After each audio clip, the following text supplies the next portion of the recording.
Hello, good morning. Maulang Lunes sa inyo mga kabaslag. Kagagaling ko lang na maghatid ng mga bata sa school. Gamit natin itong pang-deliver natin ng tables and chairs. Yung kasing mga sasakyan ko na luma, binenta ko na. Ang content natin ngayon mga kabaslag, isang success story ng kaibigan ko. Hindi lang basta kaibigan ko ito, kung hindi, kapitbahay namin siya at naging alaga ko ito noong baby pa. Siguro edad ko na nasa 16, siya naman ng time na yun, baby pa.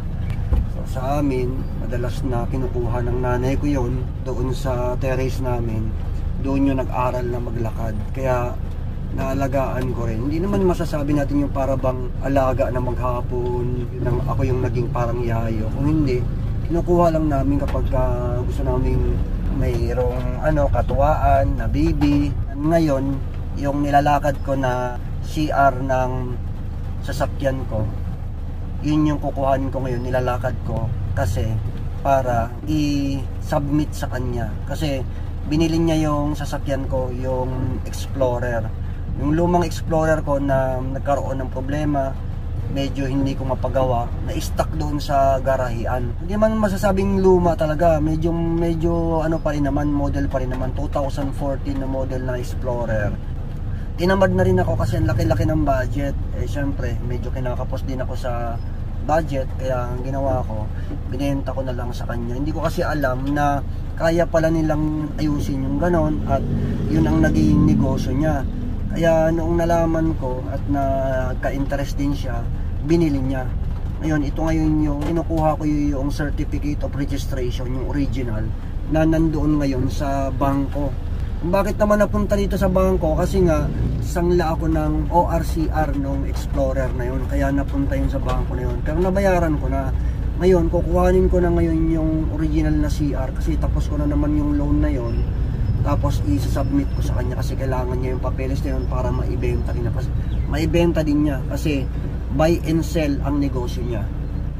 Nagsimula yung success story nitong kaibigan ko na to nung ako naman noon medyo nakakaangat na sa business kasi nag-start yan siya na na-involve sa negosyo nung ako ay nakapasok sa Alliance in Motion Global Networking Company.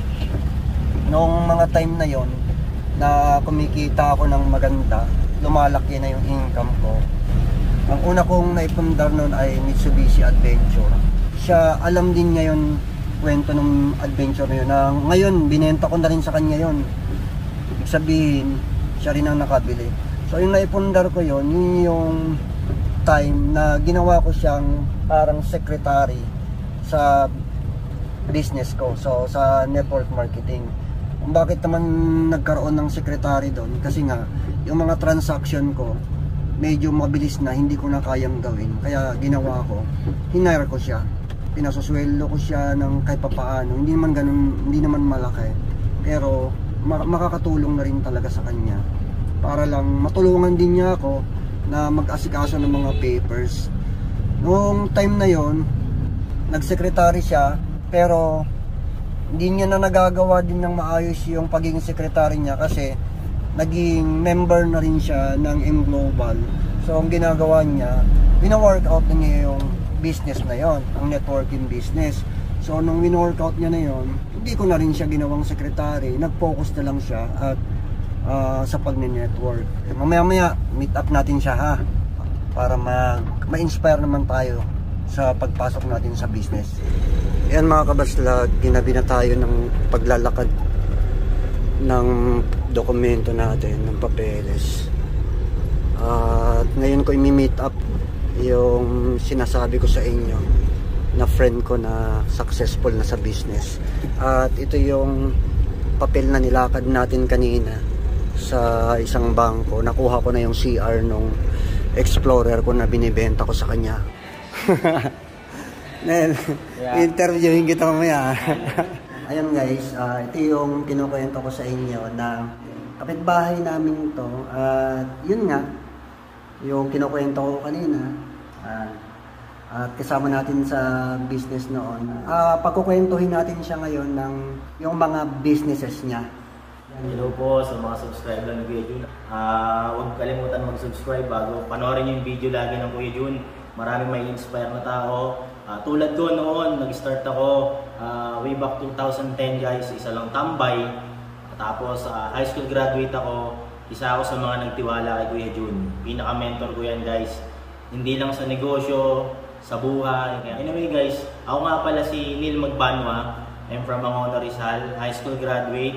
Ngayon, dati akong AIM Global Networking pero puso ko pa rin, network pa rin. At the same time ngayon, meron ako may sarili na akong business. 28 lang ako guys, no? Nag-start ako kay Kuya Jun bilang sekretary noon. So, hindi ko in-expect na tambay ako noon, sakit sa ulo ng magulang, tapos wala akong pangarap. Sabi ng teacher ko nung high school kasi hindi ako pala aral eh. Sabi sa akin ayan, pag-graduate ng high school ni Neil, wala yan, construction boy yan. Kasi ang tigas ng ulo. Diba? So ako naman, wala akong alam na darating sa buhay ko si Kuya Jun. In-open niya sa akin yung negosyo. Nakita ko sa kanya yung progreso. At age of 23, 24, so may sarili na akong bahay. Meron akong mga sasakyan. Nagkaroon po ako ng Fortuner, Montero, Hammer, lahat yan, Camaro.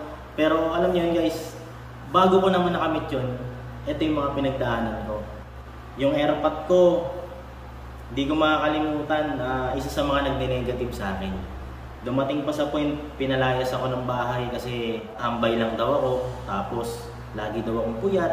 Hindi alam ng tatay ko, gabi kasi yung negosyo ko, kumakausap ako ng mga tao. So, hindi pa rin sila naniniwala sa akin.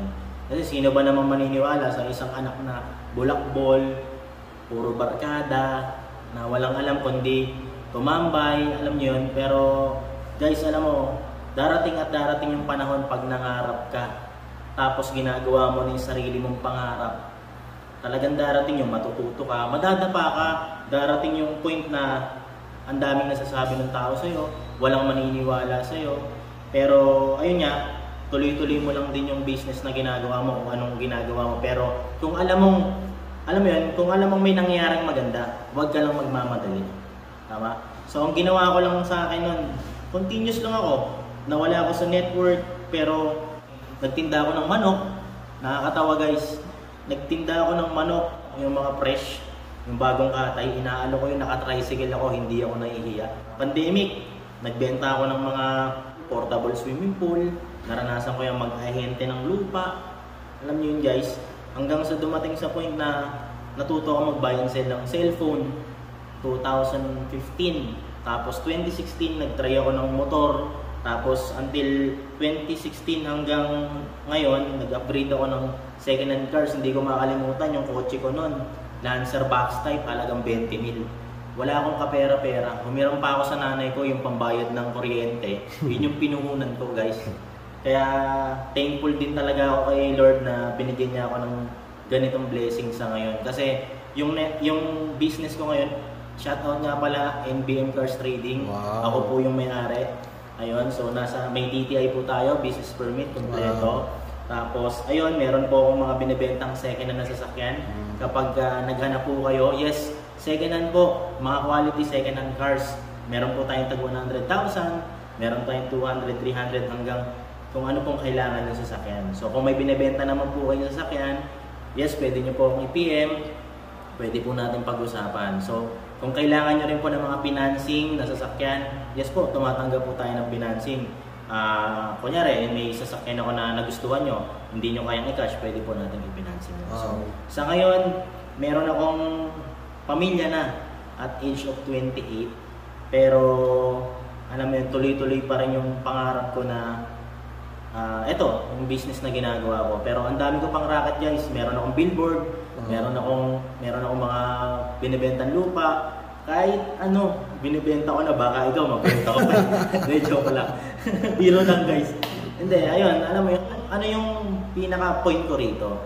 So, nag-start yung isang ako sa wala ho talaga. High school graduate, matigas ang ulo, walang pangarap sa buhay, natuto lamang, tinatawanan noon.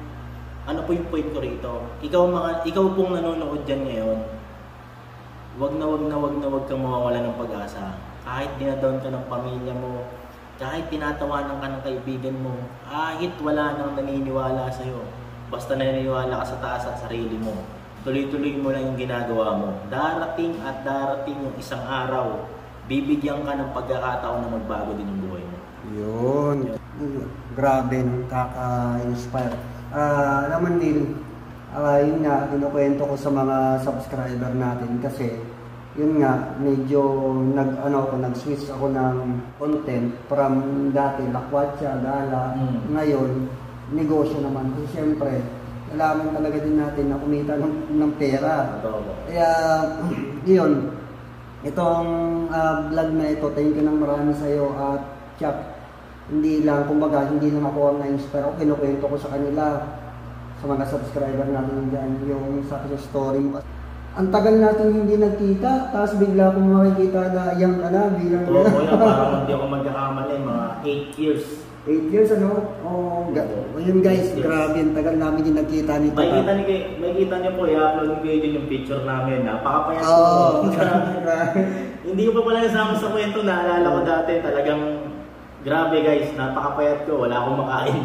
Talagang nung sinasama lang ako ni Gideon, saka lang ako nakakain ng masasarap. Ayun, grabe. Kaya thank you kay Gideon talaga. So, and guys, siya ang bumili ng dalawa natin na sasakyan. So, yung luma ko sasakyan na binenta ko ngayon, biruin mo, yung dating kasama lang natin, ngayon, siya na yung bumibili ng mga sasakyan natin na grabe. Kaya sobrang na-amaze ako dito, sobrang na-inspire ako dito sa bata nito. At marami pa tayong pagkukwentuhan na mga negosyo kasi may mga time pa kami na mag-brainstorming kami ito rin. So, Neil, thank you ng marami. Thank you.